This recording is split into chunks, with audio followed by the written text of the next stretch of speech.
Welcome to All About Agatha, the podcast dedicated to reading and ranking every single mystery novel written by the Queen of Crime, Dame Agatha Christie. I'm Kemper Donovan. I'm Catherine Broback. And this week we are discussing the novel Towards Zero, a fan favorite of many readers and listeners out there. Many of you have shared with us that you are very excited that we have at long last reached Towards Zero in this, the second half of the Christie of that we are now embarking on.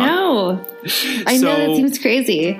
It does seem crazy, but you know what? That means we have 33 titles to go, and this is the first. So let's begin and talk a little bit about the publication history. So it was published in June in 1944 by Dodd Mead in the U.S., and then the next month in July by Collins Crime. The novel was first serialized in the U.S. in Collier's Weekly, as it so often was, in 3 installments in May 1944. The interesting point about that is the title that it was serialized under, which is "Come and Be Hanged!" !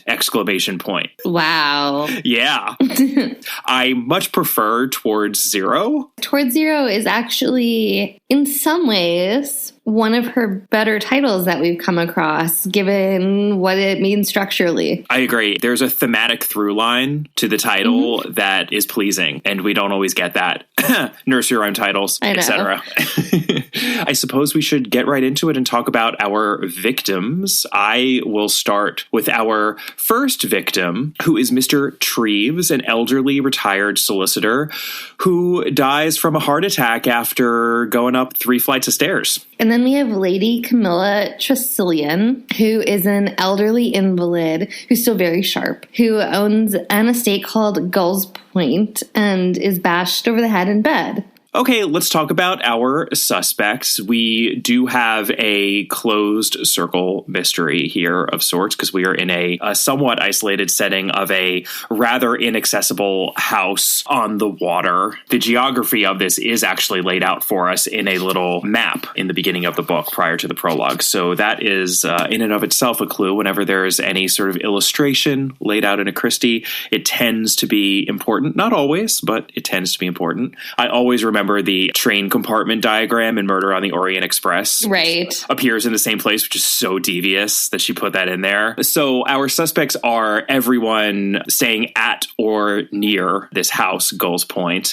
And the first is Neville Strange, who is a well-known tennis player and all-around sportsman, well-liked. And he was once the ward of the late Lord Matthew Tressilian, who was Lady Tressilian's husband, and who has left him part of his estate. Right. And then we have Audrey Strange, who is Neville's ex-wife, who is this pale ghost of a delicate creature after she supposedly has been spurned after 8 years of marriage by Neville, who left her for Kay Strange, Neville's current wife, who is much younger and pretty much seems to be a social climbing vixen. She has a weirdly close friendship with another breathtakingly beautiful specimen. Who would that be, Catherine? And Ted Latimer, who is, outside of being very good looking, he's maybe using that in a, shall we call it a gigolo-esque sort of thing.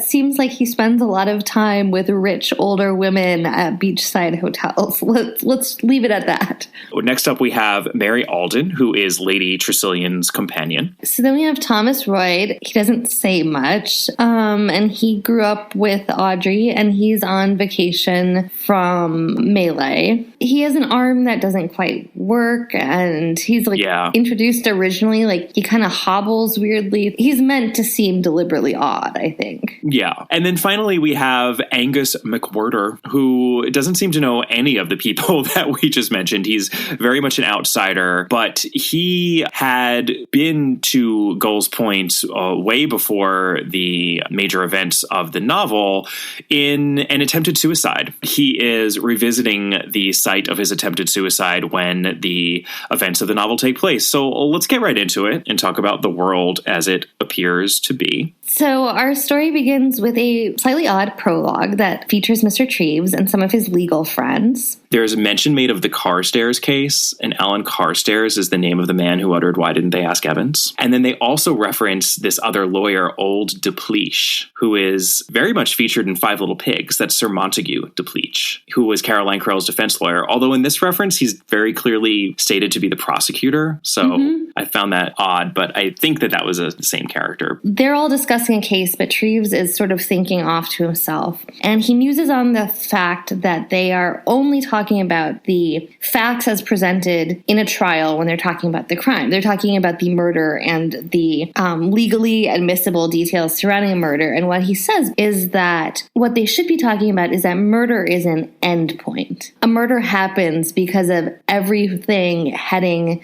towards that moment or heading towards zero. Right. And he says, you're all thinking about the law, but I actually, for once in my life, would like to think about the people. Because when you think about the people involved in a murder, the murder is where it ends, not where it begins, because where the law begins, obviously, is with the crime. Right. But, his point is when people are involved in a crime, a lot of things had to happen to get to the point where the murder takes place. And that's this notion of heading towards zero. So, and it's like right away at the very start of the book, we have our title and it kind of sets the tone, which is slightly, I wouldn't even say creepy, but just a little darker tinged than what we're used to. And also what we're going to find immediately after is that structurally this is a little bit weird. Yeah.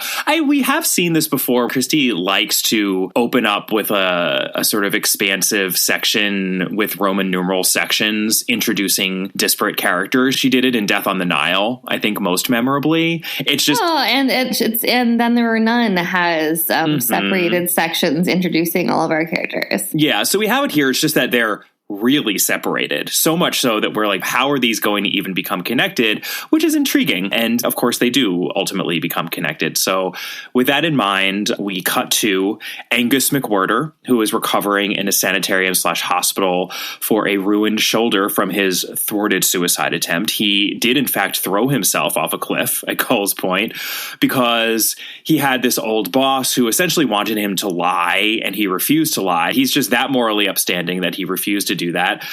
So, of course, what did he get in return for that? His wife left him for his best friend.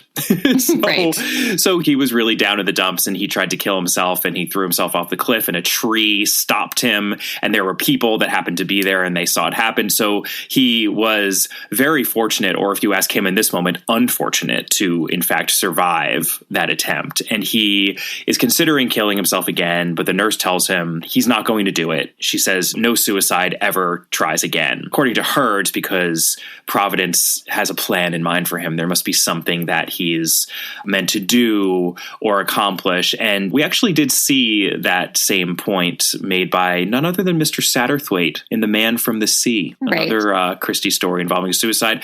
We will see these would-be suicides come up again in Christie novels, and I think they're kind of indicative of coming from someone who herself went through a dark period. She seems to have a lot of sympathy for these characters. In any case, that's Angus McWhirter. Right. And then all of a sudden we find ourselves in the company of Superintendent Battle. What? We have not seen. Yeah, we haven't seen him in a while. And he's eating with his wife. And they get called by the headmistress of their youngest daughter's school, only to be informed that their daughter is in fact the school thief. Which, like, a call every parent wants to get. When he talks to his daughter, it turns out they've been psychologically quizzed by word games for several hours. She's already been basically humiliated in front of a bunch of the other girls. And so she eventually panics because she can't take the interrogation anymore. She didn't do anything, but she was so afraid and so distressed that she confessed in order to end it. We have seen that before. Sad Cypress. Sure. She doesn't actually confess, but she almost does. Smash cut to London, and Kay Strange is furious with her husband, Neville, because she wants to go on a better vacation than seeing his family at Gull's Point. She's not a fan. And he finally comes around to her point saying they could change the order of their vacation, wait out the tennis season, which he's playing in, and go at the end of September at the same time as his ex-wife, Audrey, who he had just run into in the park. And Kay does not like that idea whatsoever, but she's essentially bullied into it, in part because because she knows that Neville and his wife are both going to inherit the estate of Gull's Point, which is currently being enjoyed as part of a life interest by Lady Tressilian. So when she dies, that estate will go to Neville and his wife, and it's worth about £100,000. Down at Gull's Point, Lady Tressilian's furious because of this undecorous arrangement that Neville's coming down with two women, even if one is his ex-wife. Because here's the thing, Audrey is beloved by Lady Tressilian, and she'd had something of a mental breakdown after the divorce. And so the end of August and September is when Audrey comes every year, and Lady Tressilian is furious that Neville and Kay are going to ruin this and that it's going to be improper for this arrangement to be happening at the house. So she eventually gets Neville, who's visiting nearby, to come over and reassure her it's really what everyone wants. And so finally, she very reluctantly agrees to this. Cut to September. Tennis season is over, and we've learned what a great sportsman Neville is, charming and genteel, even after a loss that others may not have taken as well as he did. We find out that Kay is still angry over the Audrey thing and has been attending these tennis matches with her way too good of a friend, the aforementioned beautiful Ted Latimer. Neville, Kay, Audrey, Lady Tressilian, her companion Mary, and the family friend Thomas Royd are all at Gull's Point together in the house. Ted is in a hotel that is just a ferry ride away across the water. Mr. Treves from our prologue has also decided to take a vacation, to take in the sea breeze and relax from his heart condition. So he's at a hotel that is just down the block, essentially, from Gull's Point. And that hotel has a lift up to the third floor since he can't use the stairs, again, due to his bad heart. And he plans on going to visit his old friend Lady Tressilian. So our cast of characters is assembled. At a dinner party where everybody's naturally assembled, crime naturally comes up, as it so often does. Several cocktails into the evening, Treves tells the group a story about how crime surprisingly frequently goes unpunished. And it's not even just that there are murderers that you've never heard of lurking about the countryside. It's that the justice system doesn't necessarily even punish the cases that are given to it. And so he points to this case of two children many years ago who'd been playing with bows and arrows, but they were terribly inexperienced, and one of the children was killed. And the other child, who was horribly distraught, was obviously not sentenced with a crime. It was only later that a farmer mentioned offhandedly that he'd seen a child months earlier repeatedly practicing arrow shooting in the woods near the accident, thus making it seem very likely that the child was in fact a cold-blooded murderer. And Treves implies that the child had a marking of some kind, which he would be able to recognize even to this very day. So here would be a good time to mention that everyone in the room has some sort of marking. Audrey has a scarred ear. Neville's fingers are a weird length. Thomas, of course, has his mangled arm. Ted Latimer, though beautiful, has a weirdly shaped head, etc. Oh, Mary has a weird white streak in her hair. She's had since she was a child. Yeah. Mary has a weird white streak in her hair. I don't know if Kay has an odd marking, but she's just other than her intense beauty. Right. She's just so gosh darned beautiful. That might be her marking. Anyway, so that story ends eerily, and it really is eerie too. Again, very much in keeping with the tone that Christie's setting in this novel. Treves goes back to his hotel accompanied by Ted and Thomas. And in the hotel lobby, there's a sign hanging on the elevator saying that it's out of order, meaning Treves is going to have to walk up to the third floor. And he's like, okay, I guess I'll just have to go really slow. The next morning, poor Mr. Treves is found dead. And we do find out subsequently that the elevators seem to be working perfectly. There had been a little sign slipped in the desk that could be used if it was out of order, but it was working fine. So this, I have to say, is one of my favorite murders in a Christie novel. She also admits, even within the book, that it might not have worked. This was not a planned out murder, but it did. And it's just so simple and so cruel that this poor man with a heart condition is made to walk up the stairs and then dies. Anyway, Lady Tressilian does not handle the news of Treve's death well, and on top of matters, the situation in the house has now become untenable. There's like a love six-way going on. It's not a love triangle. It is far more complicated, but basically what it seems like is Audrey is still in love with Neville, who is still in love with Audrey, but who is married to Kay, who is still being pursued by Ted. Thomas also seems to love Audrey, but he may also have a thing for Mary, who definitely has a thing for him. And the Neville, Audrey, Kay situation in particular has been escalating. Neville gets ever closer to trying to confess his never-dying love for Audrey every single day, and his terrible mistake in being with Kay, which is driving Kay to the crazy breaking point. And it ends up culminating in a screaming match on the terrace where Neville says that he's going to try to leave Kay for Audrey. So after this, Lady Tressilian, she's just had it. She makes Neville come up to her room, and they get into a screaming fight about how he will not embarrass the family like this, and his obligation now is to Kay, and he is not to do this again. How dare he? So he storms out to go play billiards with Ted, of all people, at Ted's hotel. Well, shortly thereafter, Lady Tressilian's maid is found unconscious, and Lady Tressilian is found bashed over the head in her bed, very much dead. And there is a golf club, a niblick, which is basically a 9-iron or wedge, so it has a heavier club head to it, that is found with blood and hair on it near the body. In the meantime, Superintendent Battle, hey, where have you been, our friend? Superintendent Battle has come down to Saltington, which is a nearby town, to stay with his nephew, Inspector James Leach, for some, high-quality R&R, just uncle and nephew chilling, when they get the news of the murder. So Leach and his boss arrange with Scotland Yard to loan out Battle for the case.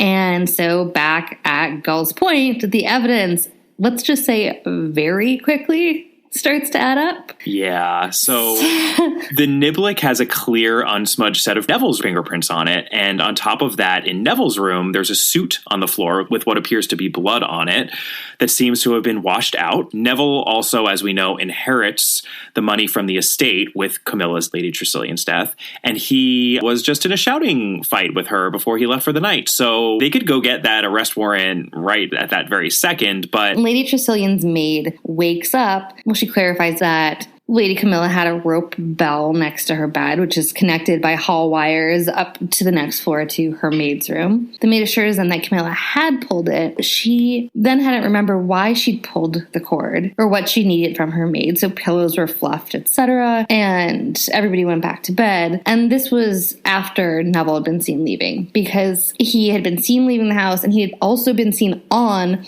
the ferry to the hotel across the water. So there was no way he was at the house during this time frame. Right. So Neville, ever the charming, sunny, lucky sportsman that he is, seems to have been lucky one more time and to be 100% cleared. Now the case has to go back to the other suspects, and we get into questions of motive and opportunity. And this is where we find out that, remember we said Neville and his wife would inherit the estate upon Lady Tressilian's death. Well, that's not a very exact phrasing, since of course Neville technically has 2 wives, and it turns out that his wife refers to Audrey, not Kay. And Audrey seems to be a little down on her luck at the moment, so that is a big motivation for her, since she is inheriting just as much as Neville, i.e. £50,000. Right. Battle is also reminded of, oh my gosh, our good friend Hercule Poirot at this very moment, but for a reason that he can't quite put his finger on. And so it's originally when they're going through the house. It's only when they've come back to Audrey as someone who would possibly hate Neville enough to frame him that they look again in Audrey's room, and Battle realizes that he thought of Poirot because only one of these 2 giant iron radiator knob things, they've both been cleaned. It's very tidy in there, but one of them is too polished. And so because Poirot has a little OCD about symmetry, it reminded Battle of Poirot, and so when they look at the knobs, they're blunt objects. One does not have fingerprints and is overly polished, and so when they unscrew it, they find blood in the screws. And on top of this, on Neville's blood-stained suit, there was women's hair, red hair, and ash blonde, and a perfume smell. But the blonde hair and the perfume were coming from essentially the collar and the inside of the suit. And On top of this, outside of Audrey's window, they find a bloody glove that only fits her small hand. And in the rack closet, there's a taped-up tennis racket that's been repaired. The racket head has been removed from the handle. And the tape has Audrey's fingerprints on it. While this is all happening, Angus McWhirter hasn't actually had a super bad run. He got offered a very highly paid job of the kind he was once good at because this eccentric millionaire has heard of how he was erroneously fired from his old job for being a stand-up guy, and he is hiring him for this huge job in South America. Angus decides just to get full closure before leaving the country and going off on this big job, so he is going to return to the scene of the crime, as it were, that cliff from which he jumped near Gull's Point. While he is in the vicinity, two things happen to him. First, and bear with us here, he goes to pick up his dry cleaning, and they haven't done it. So he asks for it back, and he's very annoyed that it hasn't been done. He takes it, and he gets back to his hotel and realizes that this is not his suit, and it smells like rotting fish on the shoulder. That's curious. Then, when he's revisiting his suicide cliff spot, he sees a ghostly figure running for the cliff's edge and physically stops her. It's Audrey. And she tells him that she is afraid of being hanged. We kind of know why, because we've seen all this evidence pile up on her. She tells him that she's scared. And he puts two and two together. He realizes that Gull's Point is the murder house that everyone's been talking about. And he tells the woman to go home, and he says he's going to handle this for her. So then, to make matters weirder, he proceeds to go to Gull's Point the next day. He introduces himself to Mary, and he asks for some rope.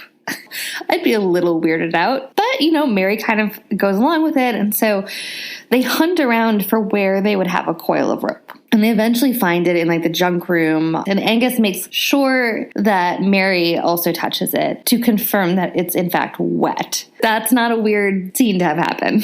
Yeah. So Battle and Leach then show back up at the house with a warrant for Audrey's arrest. And she, shell-shocked, almost graciously gives in. Angus also shows up at the house and talks to Battle. Audrey is taken away at this point, and Battle tells everyone else that they are going to head out to Starkhead Cliff in a few minutes via boat, take a nice little journey on the water, and discuss some things. So I smell a resolution coming. And before we get there, I think we should talk about the world as it actually is via a set of clues. Catherine Brobeck, clue number 1.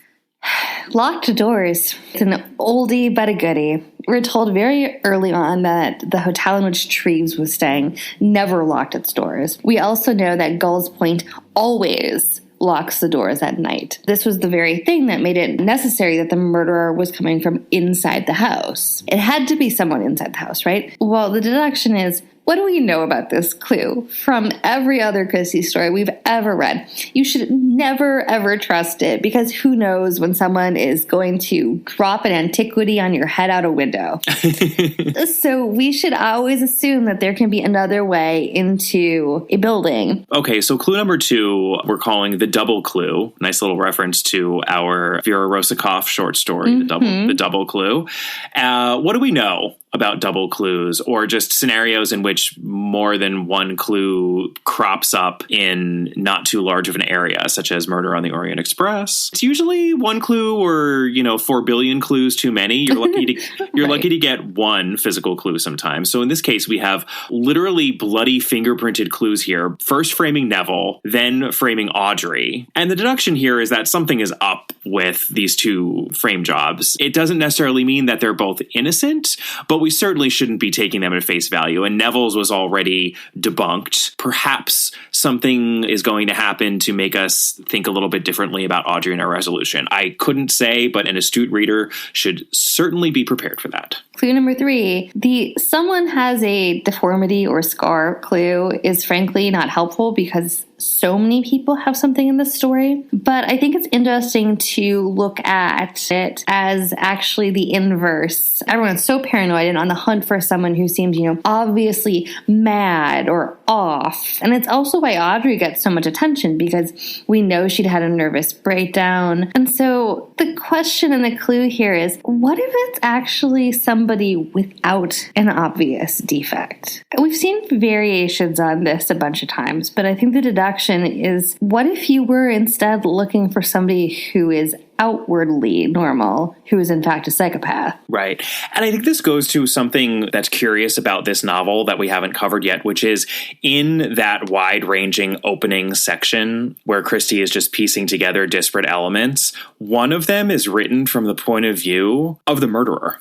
It's of the murderer plotting out the murder. And we don't even know what the murder is. We don't know what any of it means. But in a way that we haven't seen before, because, again, we had the fake-out version of this in the ABC murders with the sections that were from Cuff's point of view. But this is from the murderer's point of view. She is not equivocating about that.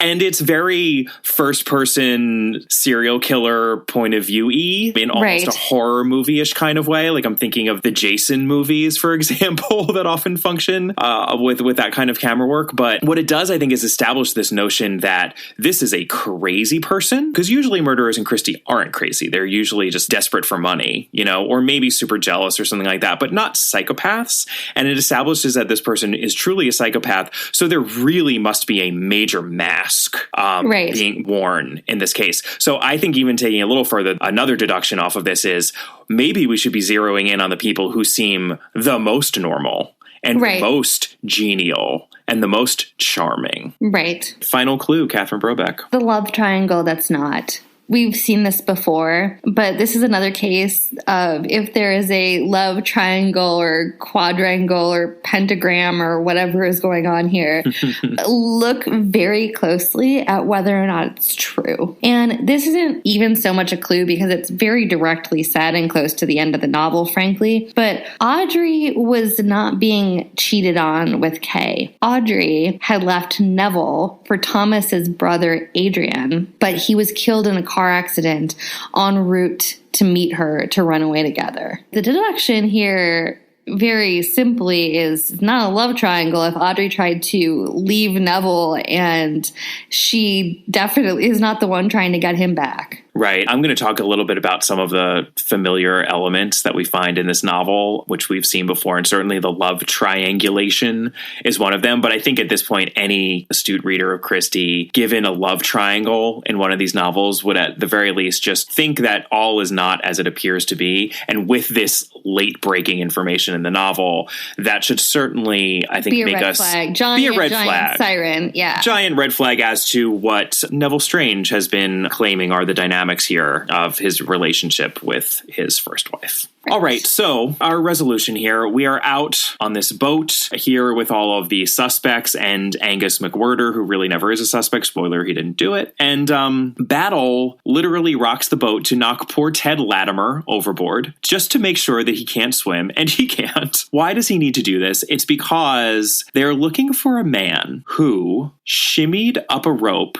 from the water underneath the house at Gull's Point. Because remember, this house is on a cliff. We are dealing with sheer walls here in addition to our locked doors, which is why this is such a closed circle mystery here. So they're looking for a man who came out of the water and shimmied up a rope through a window, then back out again, thereby committing this murder while never unlocking a door and getting in and out of the house at a time when everyone claims to have an alibi. And if Ted can't swim, that knocks him out. Thomas has, only one functioning arm. And there really is, in that case, only one person who is in the right place. And that one person just happens to be quite an athlete and more than capable of such physical feats. And that would be Neville Strange. Right. And Angus is the one who's told Battle. He saw all of this from the cliff on the night of the murder when he'd first gone out there to look at the place where he'd almost ended his life. So part of the reason they're on the boat is to essentially look to see if this is actually possible. In theory, that's what they're doing. But the other thing is that Battle is using the location to throw Neville off so badly that Neville ultimately snaps and in true serial killer style goes on a rampage in a childlike voice, confessing to everything and about how the only thing that needs to matter is that Audrey is hanged and, essentially has become an unhinged psychopath on this boat. It's actually kind of brilliant because it seems as though Superintendent Battle is arranging a grand denouement in the Poirot tradition, but what he is in fact doing is springing a trap in the Miss Marple tradition. Correct, he is. Yep. This man is a psychopath through and through, and let's talk about how. So, Neville Strange, A, was the kid with the bow and arrow who killed this other child because of some playground taunt, and his deformity was in fact too small of a pinky finger, so with the weird length of his fingers, sure. He, B, almost certainly killed poor Adrian, who is Thomas's brother, who we only learned about like 2 seconds earlier, but he killed Adrian most likely in that car accident out of spite for having been cuckolded by Audrey when Audrey went for Adrian. And then he, C, killed Treves by swapping the sign out for the elevator while the others were drinking and forcing the heart attack on that poor man because he worried that Treves had recognized him when he was telling that story about the bow and arrow incident. And then he, D, killed Camilla, who had really been like a mother to him, not because of anything Camilla did, but because his entire goal was to frame Audrey, the ultimate victim, for murder and have her hanged. And that is what he is mumbling over and over again in his childlike voice. He just loved her so much, and she had to be punished, right? She had to be punished. So here's how it went down. Neville left Lady Tressilian's room after their fight, plucking at the wire for the maid's bell we're told runs along the ceiling in the hallway, using a pole that has a hook on its end, which we're also told about. Christie always plays fair. That way, the maid can prove that Lady Tressilian was alive after Neville is seen leaving the house and taking the ferry across the water, thereby giving him his ironclad alibi. This is why Lady Tressilian didn't remember pulling the rope for her maid, because she never did. Then, before Neville met up with Ted during the nearly 45 minutes that are unaccounted for, during which he claims to have been looking for Ted, Neville went down to the water, took his suit off, stuffed it between some rocks, swam across the rather narrow channel we are shown at the front of the book. He shimmied up a rope he'd let down earlier on the sheer side of Gull's Point, which led into his room, put on his other suit, the one that's found with the blood on it, stole into Lady Tressilian's room, and bashed her over the head with that metal knob from Audrey's room stuck into a tennis racket. Incidentally, there's another bit of evidence that frames Audrey, which is that Lady Tressilian was stuck on the right side of her head, which would indicate a left-handed murderer, and Audrey is left-handed. Of course, Battle points out that Neville, the tennis player, has a notably strong backhand. Shudder. Again, very dark, this story. Then he takes off the suit, shimmies down the rope, swims across the water, and puts the other suit back on that he'd stuffed in the rocks, going inside the hotel to meet up with Ted. This is why he and Ted note a fishy smell when they're together that evening. It's also this suit that Angus McWhirter ends up getting from the dry cleaners purely by coincidence, since Neville gave that suit with the fishy smell to the dry cleaners under the assumed name of McWhirter. Although, to be fair, Battle says he must have seen the name in the hotel register. Hence, that little mix-up. That is how there came to be a fishy smell emanating from the shoulder of that suit, since it had been stuffed in the rocks, and it is this curiosity that first sends Angus McWhirter on the trail of figuring out the truth. You know, when she confesses Audrey to the crime, basically, or gives up to Battle, she did it just to have everything over with. She just couldn't emotionally function anymore. Right, and Battle, of course, was reminded of his daughter, right, who had done the exact same thing, and that was the entire purpose of that weird little scene that introduced Battle, because he recognized the look in Audrey's eyes, and it was the look that he saw in his daughter's eyes when she was confessing to something she hadn't done. So, Neville is going to get hanged, and Audrey goes to thank Angus for what he's done, and she ends up packing his suitcases and finding out that he never actually did see anyone climbing a rope into the house. He had just figured out what had to have happened, and he came forward as an eyewitness, I'm using air quotes here, to give the evidence needed to stop Neville, because he had been so compelled by Audrey at the cliff's edge, and he thought that this was the miracle that she needed, which of course is a callback to that nurse helping him recuperate after his suicide attempt. He really does have a purpose. It's a Wonderful Life. That's a lie. Harry Bailey went to war. He got the Congressional Medal of Honor. He saved the lives of every man on that transport. Every man on that transport died. Harry wasn't there to save them because you weren't there to save Harry. You see, George, you really had a wonderful life. Don't you see what a mistake it would be to throw it away? You know, it wouldn't be a Christie novel without some love matches to end things. So we've got Audrey, who is inviting herself down to South America with Angus McWhirter, provided they get an expedited marriage license that day. And then they say lots of insane things to one another. Oh, it's really not okay. At the end of the novel. I mean, here's the thing. This is one of my few tonal quibbles with this novel, which I actually think sustains its dark, eerie tone quite masterfully throughout. I mean, this is a novel where we've seen Audrey as the victim of a psychopath for years on end. And she's finally just been released not only from criminal prosecution, but the bonds of ever having to deal with this man again. And these are the final lines. Oh, they're so bad. Of the novel between Audrey and Angus. Angus, last time I had my hands on you, you felt like a bird struggling to escape. You'll never escape now. She said, I shall never want to escape. The end.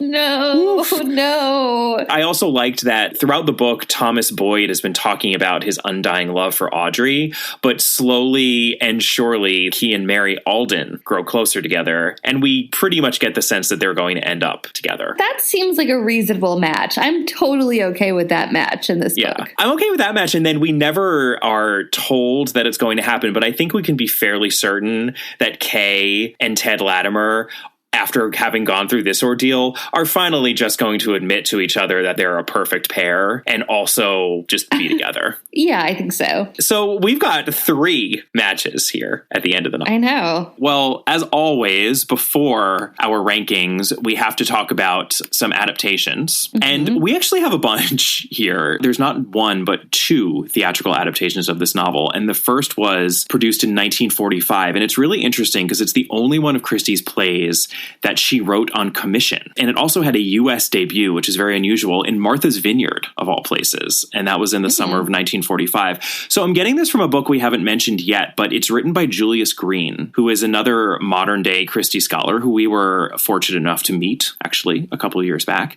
And he discovered this play, which was pretty much a lost play, this original adaptation of Toward Zero. And he wrote about it in his 2015 book, Curtain Up, Agatha Christie, A Life in the Theater, which I highly recommend. The Schuberts are the ones who commissioned it. You know, the book came out in the U.S. It was a big success, and they commissioned her to write the play for $5,000, which in 1944, $5,000 was approximately $70,000 today. So Christie made a cool $70,000 just for writing the play in the wake of the book coming out. So good for her. Unfortunately, it was apparently terrible.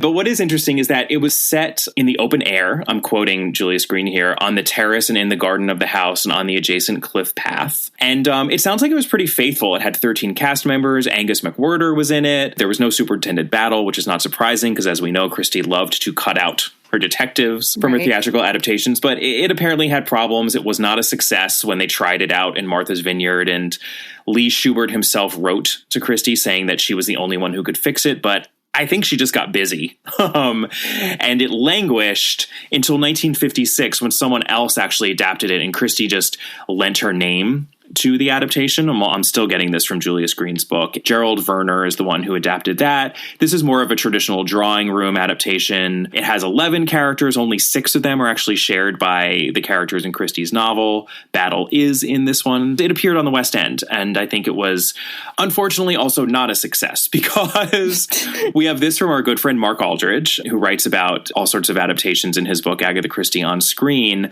And apparently there was a televised extract of the play that aired a day before its official premiere. This is what Mark wrote. This was the first time a West End production had been previewed on television in this way, and the risks of such a venture were made clear in the next day's Daily Mail review. And the review read, I must leave judgment of Agatha Christie's Toward Zero to the theater critics. I can only say that after seeing half an hour of it on TV, their most glowing enthusiasm would not get me into the theater. Oof. Oh, no. But you know what? It gets worse from there, because our first film adaptation is none other than Innocent Lies, released in 1995. And this is a British-French-produced thriller. And the biggest mystery to anyone who actually watches this film, and I do not recommend that anyone watch it, you start watching it and you're like, how did this happen? Yeah. So again, I'm going to rely on Mark here, on our friend Mark Aldridge. And this is what he says. For many years, Claude Chabrol, one of the pioneering directors of French New Wave in the early 60s, right, he had been interested in bringing Toward Zero to the screen. Sounds fantastic, right? By the early 1990s, he was still interested, as was the Christie estate, which saw the potential in an artistically motivated retelling of one of Christie's darkest stories, I'm quoting Mark here, in which the reunion of a dysfunctional family leads to murder. And then Mark quotes Matthew Pritchard, who, as most of us will probably remember, was for many years the head of the Christie estate. That's Christie's grandson. And here's what Matthew Pritchard said. "What I don't remember is how we got from there to where we eventually did get to." So by the time this co-production gained momentum, Claude Chabrol was nowhere to be seen. And then Matthew Pritchard says, "Suddenly I remember being sent the odd script written by someone who wasn't Claude Chabrol, and they got further and further away from the story. And the first script was rejected due to the omission of key characters, but then later drafts made an even more problematic change, which is incest." And Matthew Pritchard says they said to the producers, "Look, if you want to do this, we'll give you your money back and you can go and make your film." And that is precisely how Innocent Lies made its way to the silver screen. It's a horrible movie, and it bears no more than the broadest of similarities to the novel. There's actually a little disclaimer at the end of the credits that says the producers gratefully acknowledge the inspiration provided by Agatha Christie for the making of this film, which does not purport to be a faithful adaptation of any of her work. So, wow. Maybe the only adaptation of a Christie novel I've watched that's worse is The Alphabet Murders, which was an adaptation of the ABC Murders, and that was dreadful too. This might be worse, actually. This might be the worst adaptation, using air quotes, adaptation of a Christie novel I've seen. There is a British policeman, and he's investigating this family. The matriarch of the family is actually played by Joanna Lumley, who wears many turbans in it, and she has a son and a daughter played by a very young and very handsome Stephen Dorff. I'm used to seeing a more weathered Stephen Dorff in e-cigarette ads myself. His sister is played by Gabrielle Anwar, who is breathtakingly beautiful. They're both very beautiful. A very pretty pair. And they are a brother and sister who are lovers. And that is their secret. And like halfway through the movie, they strangle their mother, Joanna Lumley, together. And the police detective, who is not Superintendent Battle, but he gets involved with Gabrielle Anwar, of course. And he finds out not only that she and her brother are lovers, but that she was involved in this murder. And the end of the movie is the brother trying to strangle the sister, but then the sister stabs him in the neck with scissors. And the police detective finds her. She's sucking her thumb like a little girl, which she does at several points throughout the movie, because there are all these flashbacks to them as children, because the son had a twin who he accidentally killed in a bow and arrow accident. Sound familiar? Did I also mention that he's a tennis player? I mean, there's like bits and pieces of this that make you think of Toward Zero, but that's really all it is. I just want to use Mark Aldridge's words here because he does such a good job in his book of summing up both good and bad Christie adaptations. And this is what he says about Innocent Lies.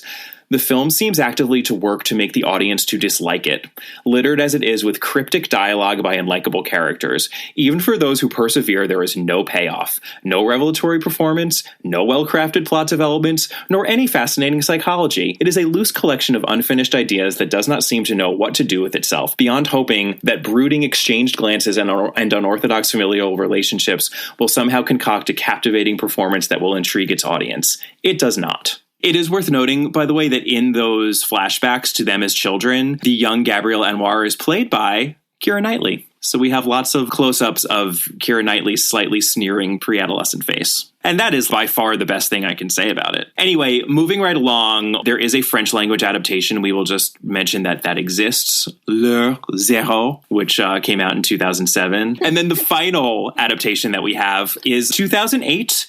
ITV's Marple. This is still with Geraldine McEwen playing Miss Marple. We are in season/series 3, episode 3. And you know what? I came out pretty positive on our last ITV's Marple adaptation in The Moving Finger. And I'm going to come out pretty positive on this one as well, because this is, of course, not a Miss Marple novel, but it's one of the ones where inserting Miss Marple was fairly seamless. She's just a guest at the house like Mr. Treves is. She knew Lady Tressilian back in the day. We will see that formula used in a future Miss Marple novel. And it's pretty organic. Otherwise, the film is very faithful. There is no incidental homosexuality that is injected in here. There is certainly no incest injected in here. And Neville Strange is played by Greg Wise, and he does a really good job. That role requires a good actor. How dare she run off and leave me? me for that miserable little bastard, Adrian Roy. He shall hang. You've got to hang her. And I want to be there to hear her lousy neck crack.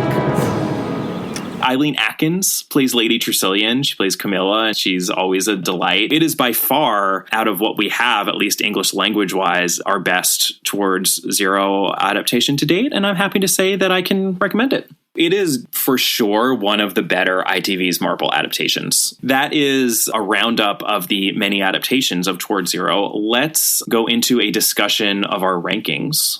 I would just like to start out by quoting, as I so often want to do when we talk about rankings, our other good friend to the podcast, John Curran.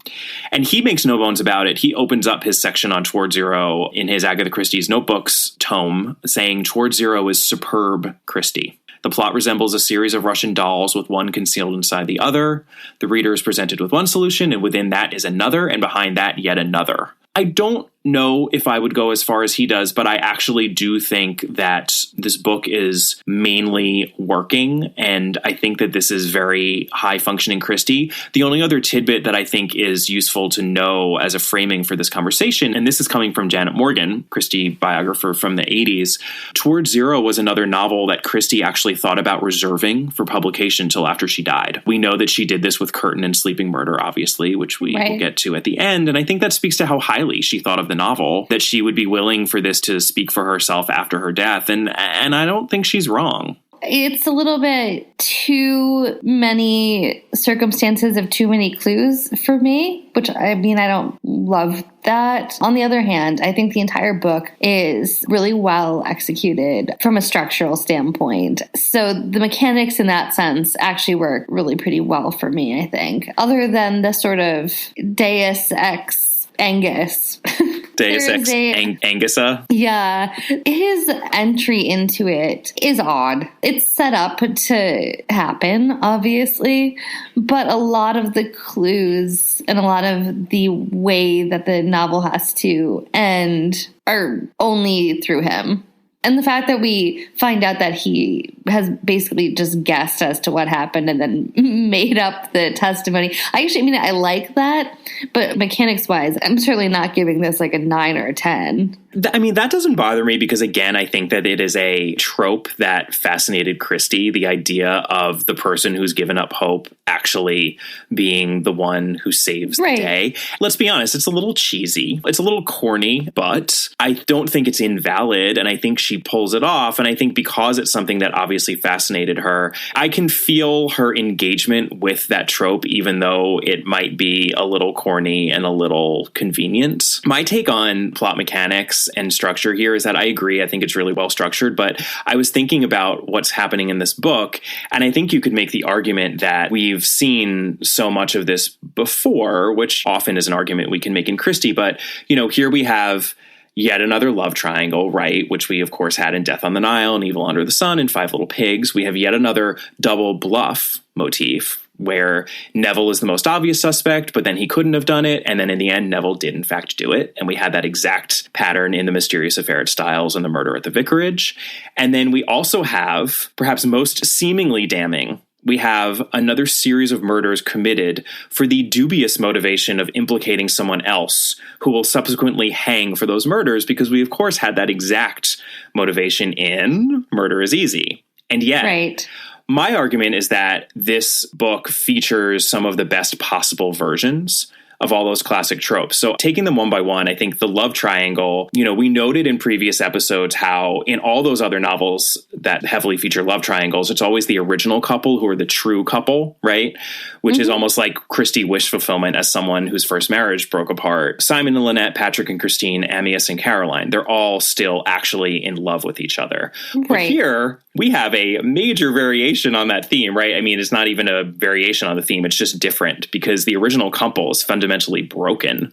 Like, it's a total horror show. The first wife is scared for her life because she realizes too late her husband is a total psycho and she's doing all she can to get away from him. And the second wife is just clueless. That to me is brilliant. So I love the use of the love triangle because she's doing something different with it once again.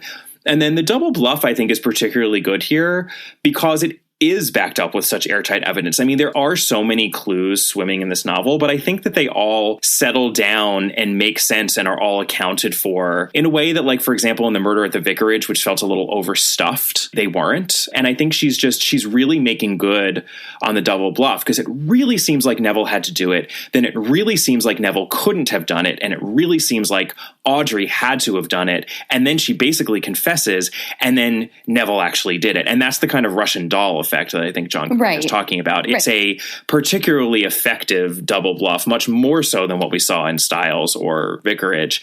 And then the motivation, I would argue, yes, it's always slightly far-fetched to imagine someone committing a murder for the purposes of framing another person and then having them hanged for it. But it is much easier to believe here than in Murder is Easy.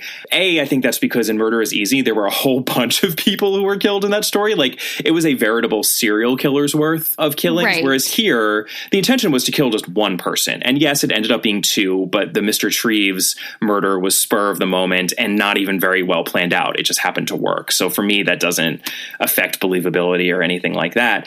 And then it's just so much more believable from a character standpoint that it's a husband's ire directed against his wife for leaving him, as opposed to the unquenched flame that a spinster has been holding out for decades for this man who refused to marry her. Like, it's all just a little melodramatic and weak, and Murder is Easy. But that's what's so powerful about this story, because it is a marriage. Because we know that screwed up things happen in the course of many a marriage, and it's horrifying that Neville really wants to punish her. So to me, even though it's the same motivation, she's doing an A+ job of something she had done like a C+ job of in a previous novel. Here's the funny thing. I think we have the same ranking for it, though, which was a 7. Yeah.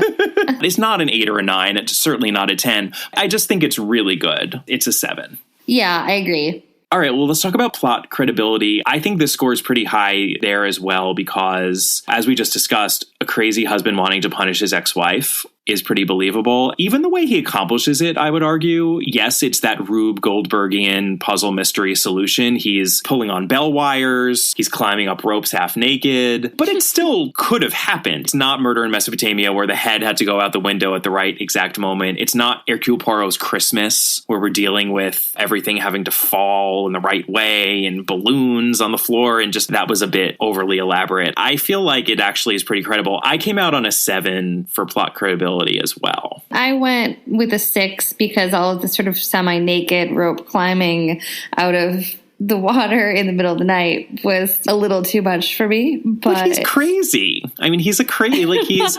That's true. I mean, and honestly, that goes to, we gave higher marks to plot credibility on, and then there were none. It's like, that's crazy too, but he's actually crazy. And we rarely have that kind of a character in a Christie novel. That's true. I can be convinced over You could be 7. coaxed. You could be coaxed to a 7. Okay. Let's talk about series-long character. We obviously only have one, and that would be Superintendent Battle. This is by far the most we've ever gotten of Superintendent Battle. I know, so it's almost hard to call him a series-long character because I'm just like, well, I don't know, what was he like in the other ones? I know. This is also the last we're going to see of him. He was referred to as an elderly man at one point, so we definitely do get the sense that he aged a bit because he certainly seemed younger in those bundle books in Secret of Chimneys and The Seven Dials. He still has a daughter in high school on this one. Yeah, but they do mention that he has 4 children and she's her youngest and she's 16. So he's definitely older. And his nephew is fully grown and also a policeman. There's lots of references to his square features and his sort of plotting way, which is by far Superintendent Battle's most recognizable characteristic, that he's not brilliant, but he just muddles his way through things and eventually gets there in the end. My biggest concern about him is he would have sent Audrey to the gallows had it not been for Angus showing up at the last minute. Wouldn't he have?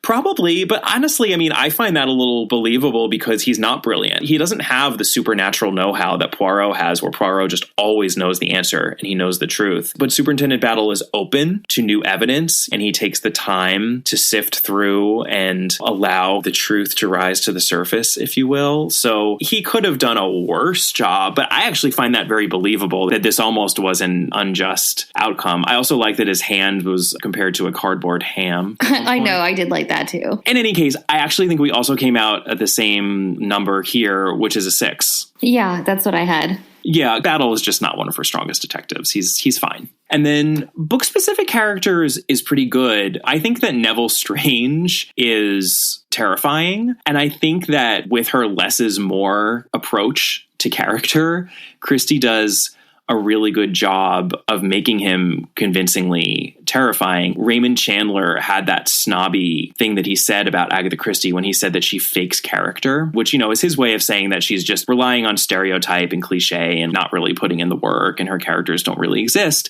And Laura Thompson actually uses Neville Strange in Toward Zero to refute that. She says, Neville is a gentleman tennis player, a rich and smiling amateur, the kind of person whom Christie's detractors would accuse her of favoring on purely snob ground. In fact, she is penetrating the gentlemanly persona with cool-eyed accuracy. Neville uses his good loser act to conceal the fact that he actually cannot bear to lose. Beneath layers of well-bred concealment, he is desperate to settle the score with his ex-wife, and his public image helps him to do so. So it is not Agatha Christie, but Neville himself who is faking character, insofar as that phrase means anything at all. I think that's true. I love what she does with him. And even though it is a little, you could say, cartoony when the mask comes off at the end, I was convinced. He's certainly the most compelling character in this. I mean, the others are a little bit variants of people we've seen before. Audrey, in particular, Kay is a little ham-fisted. Agreed. Kay is probably the weakest character in the novel. I found Audrey annoying too. I thought she was well rendered, but it is a little bit of a Christie type. She made me think of Caroline Crail, and Christie likes to describe people this way. She was a little like a ghost, but you felt at the same time that a ghost might be possessed of more reality than a live human being. Her very negative presence actually was a stronger presence than someone who was more vibrantly alive, a la Kay Strange. Right. You know who I actually also liked a lot? Mary Alden. And I think it's just because the role of companion is normally inhabited by a sort of fretful, silly spinster type. And I appreciated her quiet confidence throughout the novel. And I also liked that she had genuine affection for Lady Tressilian. I think a 7 is what we both landed on. It's not superlative, but it's really good. In terms of setting and tone, I mentioned that tiny section from the murderer's point of view in the beginning, which is unique. I don't think we've seen that done before in Christie. I'm not sure if we're going to see it again, but it worked for me. It set an eerie, darker tinged tone that Christie managed to sustain up until the very end. And once the murderer is revealed, of course, the tone is going to lighten a bit. But I really appreciated that. Where did you come out on this, Catherine? I was debating between a 6 or a 7. I came out on an 8. So if you're okay with a 7, yeah, I'm fine with a 7. And then we mentioned Stuck in Its Time. There really isn't a lot going on here. It's really just that last exchange between Angus McWhirter and Audrey. I think we established the rule in Peril at End House that if you end on such an upsetting note, I think it's just like has... It's a deduction. It's one deduction. I think we get one deduction. It really is just for those final lines because, wow, does that feel like a misstep. Okay, so... that brings us to a grand total of 7 plus 7 plus 6 plus 7 plus 7 minus 1.